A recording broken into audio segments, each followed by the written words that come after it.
আজকে ভিজিটে আসলাম। এটা রামু বাইপাস থেকে 10 কিলোমিটার এদিকে রশিদনগর বলে। তো এটা হচ্ছে মেন রোড।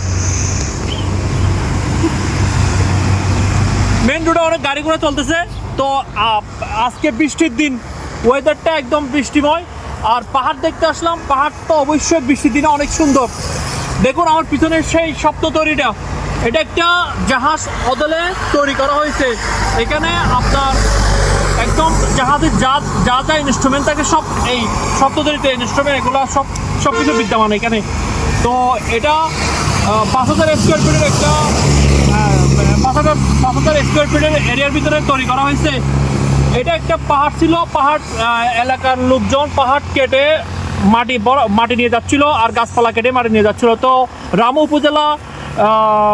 রামু উপজেলা নির্বাহী কর্মকর্তা চাকমা অসিং চাকমা উনি এই উদ্যোগটা নিয়েছিলেন। এটা 2022 সালে 6 আগস্ট নির্মাণ কাজ শুরু হয়েছিল এবং 2023 সালে শেষ হয়েছে।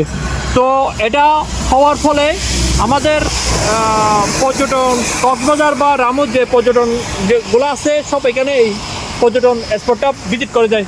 তো চলুন আজকে আমার সাথে আজকে এই পর্যটন স্পটটা ভিজিট করবো। আসুন। Okay bye, let's go.